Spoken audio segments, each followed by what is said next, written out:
नमस्कार, मी वृषाली पाटील TV9 विशेषमध्ये आपलं स्वागत करते। पहिली बातमी आहे, लोकसभेच्या जागा वाटपावरून शिंदे गटाचे नेते रामदास कदम चांगलेच संतापलेत। रत्नागिरी सिंधुदुर्गाच्या जागेवरून त्यांनी भाजपवर निशाणा साधला। सर्व पक्षांना संपवून भाजपला एकट्याला जिवंत राहायचंय का, असा सवाल उपस्थित करत रामदास कदमांनी भाजपवर टीकास्त्र डागले। पाहूया या संदर्भातला आमचा हा स्पेशल रिपोर्ट। हे तुम्हाला सगळ्या पक्षांना संपवून तुम्हाला एकट्याला जिवंत राहायचं का भाजपला, असं त्यातला निष्कर्ष निघेल। मग रामदास कदमजी जे काही बोलले आहेत त्यावर एकनाथ शिंदेजी त्याबद्दलचा निर्णय घेतील। ही तर ट्रेलर सुरू आहे, आता खरा सिनेमा तर आपल्याला जसजशी निवडणूक जवळ येईल तसं पाहण्यास मिळणार आहे। मी काय पक्ष त्या विधान किंवा मुख्यमंत्री त्या विधानाशी सहमत आहे का त्याला विचारा, माझा प्रश्न आहे त्या समोर। भाजप आपलं काम करत आहे। शिंदे गटाचे नेते रामदास कदमांनी पुन्हा एकदा आपल्या मित्रपक्षावर निशाणा साधलाय। सर्व पक्षांना संपवून भाजपला जिवंत राहायचंय का, असा सवाल उपस्थित करत त्यांनी टीकास्त्र डागलंय। नारायण राणेंनी रत्नागिरी सिंधुदुर्ग मतदारसंघावरती दावा सांगितल्यानंतर रामदास कदमांनी थेट भाजपवरच हल्लाबोल केला।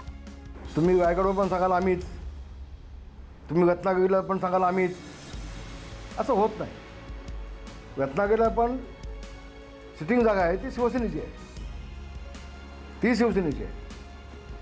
हे तुम्हाला सगळ्या पक्षांना संपवून तुम्हाला एकट्याला जिवंत राहायचं का भाजपला, असं त्यातला निष्कर्ष निघेल। मग म्हणजे कसं होईल, आपण दोघे भाऊ भाऊ, तुझं आहे ते वाटून खाऊ आणि माझ्याला हात नको लावू, असं होता नाही, असं होता नाही। पण कुठल्याही परिस्थितीमध्ये रत्नागिरीची देखील जागा आम्ही सोडणार नाही, आम्ही सोडणार नाही, आम्ही ती लढवणार, कारण ती आमची आहे, आमच्या हक्काची आहे, आमची सिटिंग जागा आहे। रामदास कदमजी जे काही बोलले आहेत त्यावर एकनाथ शिंदेजी त्याबद्दलचा निर्णय घेतील। रामदास कदमांचं मत म्हणजे काही महायुतीचं मत नाही आहे, त्यांनी आपलं व्यक्तिगत मत मांडलं आहे आणि व्यक्तिगत मत मांडण्याचा अधिकार आहे। मी काय पक्ष त्या विधान किंवा मुख्यमंत्री त्या विधानाशी सहमत आहे का त्याला विचारा, माझा प्रश्न आहे त्या समोर। भाजप आपलं काम करत आहे। रामदास कदमांनी मित्रपक्षावर केलेल्या टीकेनंतर विरोधकांना महायुतीला डिवचण्याची आयती संधीच मिळाली। रामदास कदमांनी आपली खदखद व्यक्त करून दाखवली, तसंच गद्दारीची किंमत त्यांना मोजावी लागेल असा टोला वैभव नाईकांनी रामदास कदमांना लगावला। खरं तर रामदास कदमांनी गेल्या 1.5 वर्षामध्ये शिवसेनेतनं बाहेर पडल्यानं आपली आपल्याबद्दल काय मत आहे लोकांचं, किंवा आपल्या किती कार्यक्रम आपण जातोय, किंवा शिवसेनेमध्ये जी किंमत होती ती आता त्यांना आहे काय, याची सगळी खतखत त्यांनी काल आपल्याकडे बोलून दाखवलेली आहे। आणि त्यामुळे भारतीय जनता पार्टी हे छोट्या पक्षांना संपवलेले आहेत, म्हणूनच उद्धव बाळासाहेब ठाकरेंनी वेगळी भूमिका घेतली आणि आम्ही जो महाराष्ट्रामध्ये प्रयोग केला तो त्याच्यासाठीच केला होता। आणि परंतु काही लोकांनी गद्दारी केलीत आणि आता त्या गद्दारीची किंमत त्यांना नक्कीच मोजावी लागेल। या तिन्हींमधला संघर्ष आता तर दिसतोच आहे, तो थोडा सुरुवात आहे, अजून तर खरा पिक्चर पुढे आहे। म्हणजे ही तर ट्रेलर सुरू आहे, आता खरा सिनेमा तर आपल्याला जसजशी निवडणूक जवळ येईल तसं पाहण्यास मिळणार आहे। रत्नागिरी सिंधुदुर्गच्या जागेवरून रामदास कदमांनी भाजपवर टीका करत मतदारसंघावर दावा सांगितला। मात्र दुसरीकडे रत्नागिरी सिंधुदुर्गातील ठाकरे गटाचे उमेदवार विनायक राऊतांनी शिंदे आणि भाजपवर सडकून टीका केली।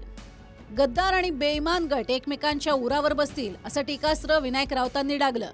हे जे आहेत गद्दार गट म्हणा, बेईमान गट, हे एकमेकाच्या उरावर बसणार, ते काही कायम टिकणार नाही आहेत। ज्यांनी बेईमानी आणि गद्दारी करून शिवसेना पक्षाची द्रोह केलेला आहे त्यांना भविष्यकाळ त्यांचा अंधारात जाणार, हे त्यांना आता कळत आहे, हे दुर्दैव आहे। पण ज्या वेळेला तुम्ही शिवसेना पक्षाकडून उद्धवजींशी बेईमानी करून गद्दारांना मिळालात आणि आपलं घर फोडलं, त्यावेळेला हे तुम्हाला का नाही सुचलं? तर रामदास कदमजींना उशिरा बोध झाला, कारण ते मंत्री असताना उद्धव ठाकरेंच्याकडे एकनाथ शिंदे आणि रामदास कदम राजीनामा खिशात घेऊन फिरत होते। शिंदेंची असेल किंवा अजित पवारांची असेल, ही निवडणूक शेवटची निवडणूक या चिन्हावरची असणार आहे। यानंतर राज्यात यांना भाजपच्या चिन्हाशिवाय पर्याय नाही। रत्नागिरी सिंधुदुर्ग लोकसभा मतदारसंघावरून शिंदे गट आणि भाजपत ओढाताण सुरू आहे। पक्षानं उमेदवारी जाहीर केल्याशिवाय काही बोलणार नसल्याचं राणेंनी म्हटलंय।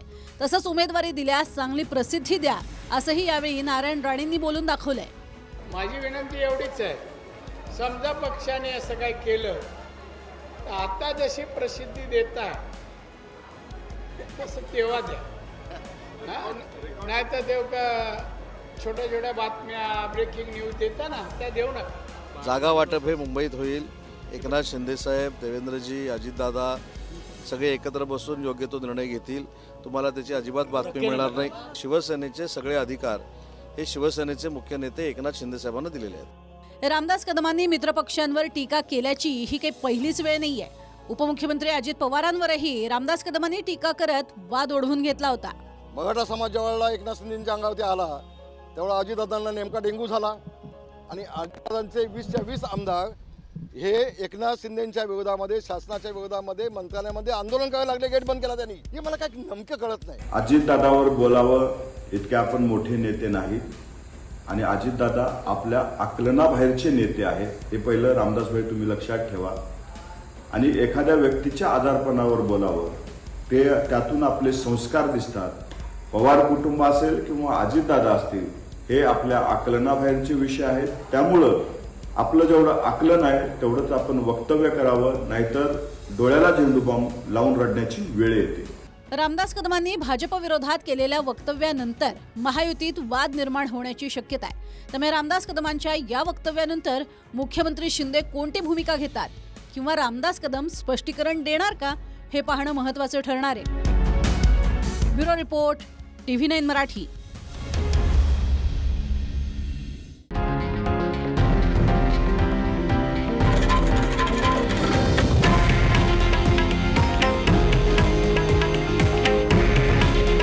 हे आहे देशातील नंबर 1 न्यूज नेटवर्क आणि आपण पाहत आहात TV9 मराठी. काळजी तुमची, हित महाराष्ट्राचं.